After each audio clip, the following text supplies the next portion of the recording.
The mirror that lied. Opening hook for YouTube voiceover. Before we start tonight's story, take a deep breath, because what you're about to hear was never meant to surface. This is the story of a man who looked into the water and saw the past looking back. My name is Michael Torres, and for 2 years, I've worked as a park ranger at Quabbin Reservoir, a massive lake in central Massachusetts. It's beautiful here, the kind of place that looks like a painting come to life. Calm water, untouched forests, crisp morning air. But there's something people don't know. Beneath this peaceful surface lies a buried secret. 4 towns that were drowned by the state in 1938. Dana. Enfield. Greenwich. Prescott. Real towns, homes, schools, graveyards, all sacrificed to build Boston's water supply. Over 7,000 people were forced to leave. The bodies were exhumed, the buildings destroyed, and the entire valley was flooded. During training, they told us about the history. It was just a fact, a line in a manual. 4 towns lost to progress. I never thought much about it. Until the morning the reflections stopped matching the world above. It was October, the kind of crisp, golden fall morning you'd see on a postcard. I parked at the western overlook around 7 a.m. The mist was still lifting off the reservoir. The water looked like glass, a perfect mirror of the forest around it. But as I looked closer, something didn't add up. The reflection showed the trees on the opposite shore, only, the colors were wrong. In reality, the leaves were still fiery orange and gold. In the water, they were brown and dead, like it was weeks later in the season. I blinked. Rubbed my eyes. Still wrong. I grabbed my binoculars. Real trees, bright and alive. Reflected trees, dull and lifeless. It wasn't the light. It wasn't fog. It was something else. By 9 a.m., the reflections had gotten stranger. The sky above me was bright blue, a few thin clouds drifting lazily across. But in the water's reflection? It was storming. Thick gray clouds. Flickers of light like distant lightning. I took a photo. My phone captured exactly what I saw. 2 skies, one real, one impossible. When I told my supervisor, Rich Brennan, he laughed it off. Optical illusion, he said. The water plays tricks. But Carol, another ranger, wasn't laughing. She looked pale. Where did you see it? She asked. Near Prescott Peninsula, I told her. She glanced at Rich, then back at me. That's where the town of Prescott used to be. Some people report things there. What kind of things? Lights under the water. Voices. Reflections that don't match. One fisherman swore he saw an entire town in the lake's reflection. I went home that night uneasy. I kept thinking about those drowned towns, the families forced to leave everything behind. What if they hadn't really left? What if the water didn't erase them, only covered them? That night, I dreamt I was standing by the reservoir again. The surface was perfectly still. But in the reflection, I saw houses. Smoke curling from chimneys. Children playing. And one woman standing in the middle of the street, looking right up at me. She smiled and waved. I woke up at 3 a.m., drenched in sweat. Just a dream, I told myself. But deep down, I already knew. Something in that water was still alive. The town beneath the mirror. When I returned to the reservoir the next morning, the fog clung low to the water, thick and unmoving. It was colder than before, the kind of cold that seeps into your bones. I told myself I was just curious, that I wanted to take more pictures, to prove to myself the reflection wasn't real. But deep down, I was drawn there. Like something beneath the water wanted me back. The lake was still. Too still. Not a single ripple broke its surface. When I leaned over the guardrail, I saw it again. Not just trees this time, buildings. Whitewood siding. A small church steeple. I stared in disbelief. There was nothing on the actual shoreline but forest, yet in the reflection, an entire town stood, clean, vivid, alive. Houses, a general store, even a dirt road winding through it all. And then, movement.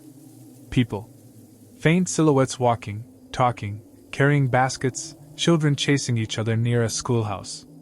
Their faces were blurred, but their bodies moved naturally, like life had never stopped for them. I raised my camera and snapped photos, my heart hammering. Through the lens, the reflection was even clearer. The light shimmered off windows that shouldn't exist. My breath caught when I saw one woman again, the same woman from my dream.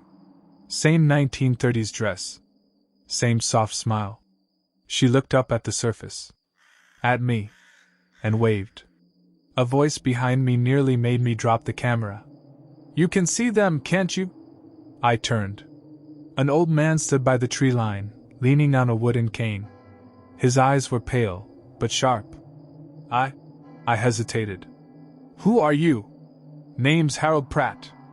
Born in Dana. Back before they flooded it." I froze. "Dana? One of the drowned towns?" He nodded. "They said they moved everyone out, but they didn't. Some of us stayed. Not our bodies, maybe, but what mattered."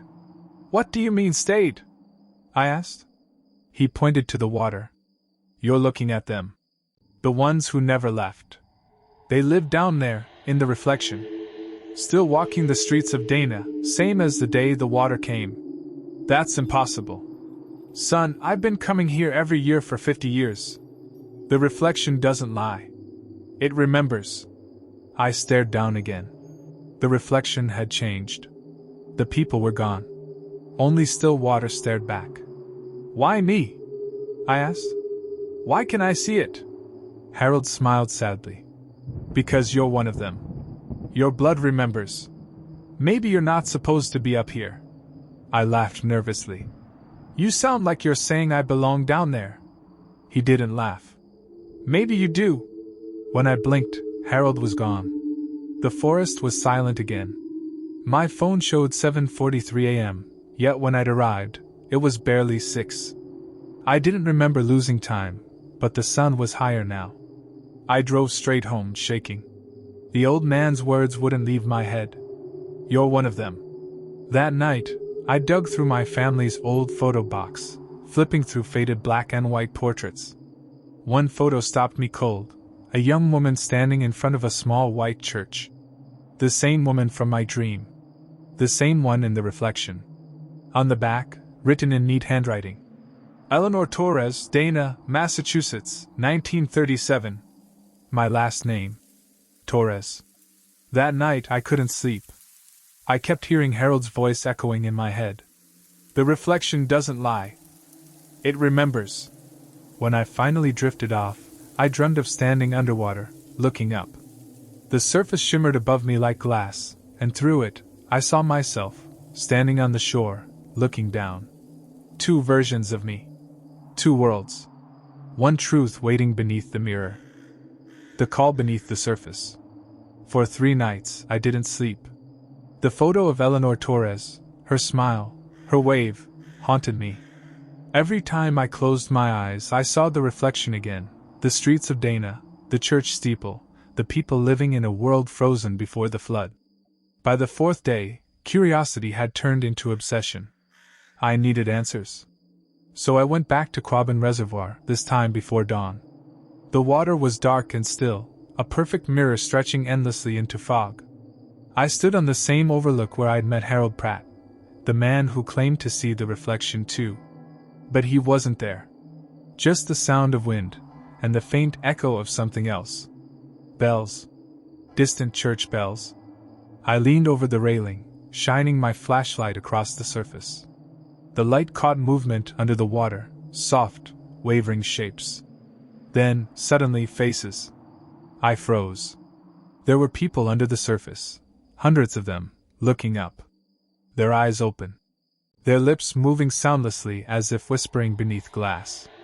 And among them, Eleanor. Her hand pressed against the underside of the water. Her lips moved.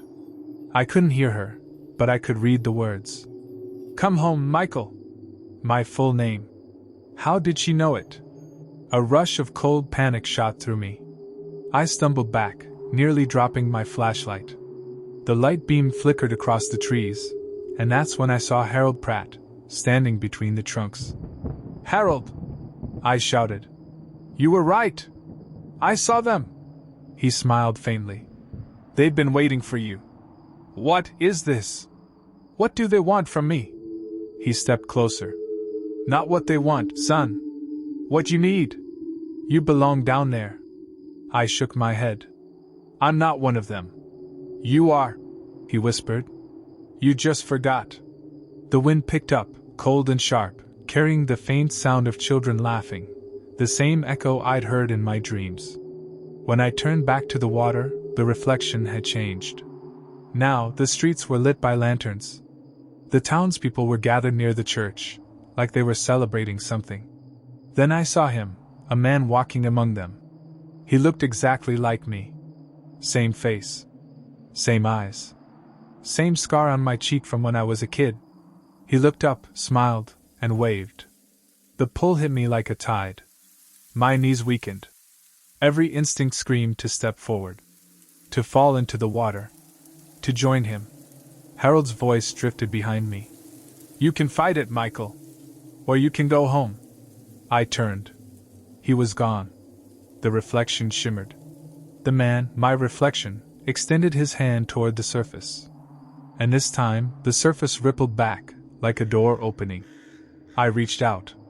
My fingertips touched the cold. And suddenly, warmth. A flood of memories that weren't mine. Laughing with Eleanor. Working in a classroom. Walking down a sunlit street that hadn't existed in 80 years. I could feel the other version of me, his life, his joy, his peace, pulling me downward, offering me completeness. I took one step forward. The water rose to my knees. Then to my waist. And then, a voice in my head, faint but clear. My mother's. Michael, don't go near the reservoir after dark. I stopped. The warmth vanished. The water turned freezing again. I staggered back, gasping. The reflection faded, breaking into ripples.